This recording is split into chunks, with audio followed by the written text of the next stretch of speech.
I'm going to be reading out of Attachment and Adoption by Deborah Gray.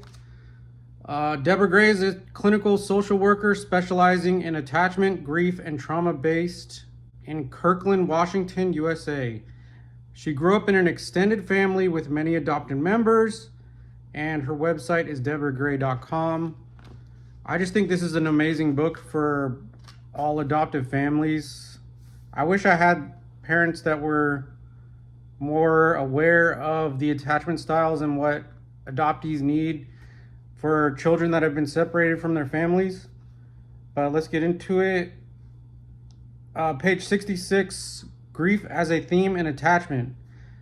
Grief is one result of losing parents, even if there has been poor attachment between the child and the lost parent. Prior to their 6th birthdays, children are so psychologically merged with their parents that the parent is part of the child's selves. Even if they have been abused, children feel like they have lost a piece of themselves after a separation. New parents help to regain important parts of their child's identity when they recognize the positive aspects of their child's attachment to his birth parents or other attachment figures. And then it goes on to provide some stories, but I'm going to just get into secure attachment. The paragraph starts off by saying, secure attachment, gratifying for parents, rich for children. Meaning it serves both the parents and the child to have a secure attachment. Attachment is a learned style of being emotionally intimate.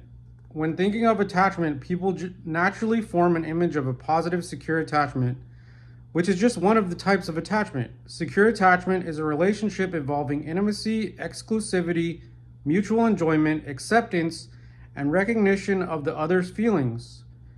It is unusual that I see a child with a secure attachment coming into foster care or adoption. However, I regularly see infants, toddlers, and children who, over a series of months or years, form secure attachments with their adopted parents. In infants who have been with the same set of parents continuously, this exclusive attachment has had its preparation period in the first 6 months of life. By year 1, children's attachments to their parents can be measured as a secure or insecure. In secure attachments, children have formed what is known as the internal working model or template, allowing the children to believe that the parents will respond to them. When these children signal for attention or care, they are usually successful. Their parents or other caregivers do not stay away long. Since they can depend on their parents to stay with them, children with secure attachments are free to explore their world and to develop mastery of life skills. If a new situation seems overwhelming, parents provide a context that reassures children. Often children will try the same situation again, this time enjoying it. An example of parents helping a child to enjoy a new experience safely is the introduction of a child to a friendly dog. With help, he pets the dog and grins. He approaches and pets without help, sharing delighted laughter with parents. Children with a positive view of life makes pleasant companions for parents. They convey the message that their parents are doing a great job. Children glow at the sight of their parents when happy. When children are distressed, parents intervene effectively. This is gratifying for eager parents who love spending time with their baby or a child who enjoys and trusts them. Often parents will refer companionably to their little one using expressions like, "He's my buddy." They use terms that imply mutual enjoyment. Research has proven that parents' sensitivity to her child is an essential attribute for forming secure attachment. Consistency and effectiveness in meeting needs are other critical factors. Some babies are temperamentally difficult. However, research shows that secure attachments are just as probable for irritable babies, as long as the caregiver has resources and social support.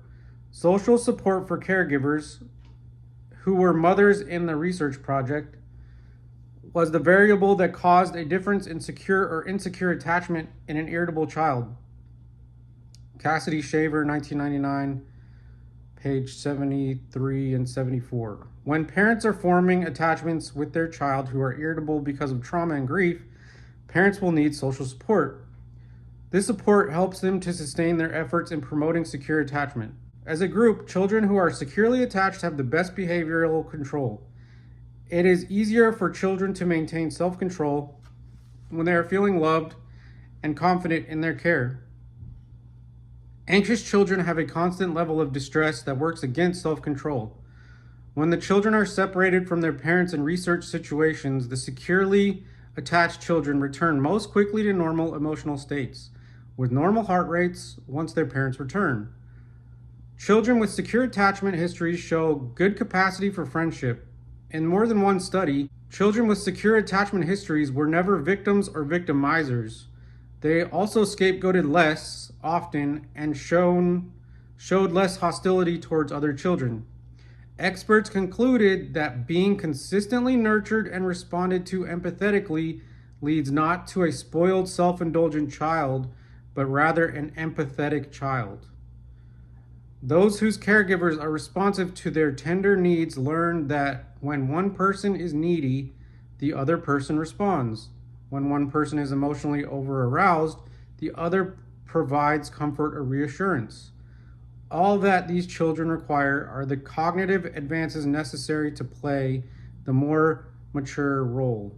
Cassidy Shaver, 1999, page 78.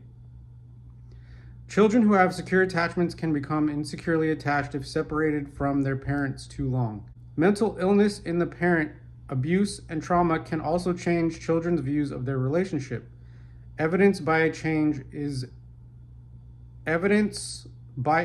to a different type of attachment. In the next video, I'll cover insecure attachment. This video is already 8 minutes long. I will see you in the next video.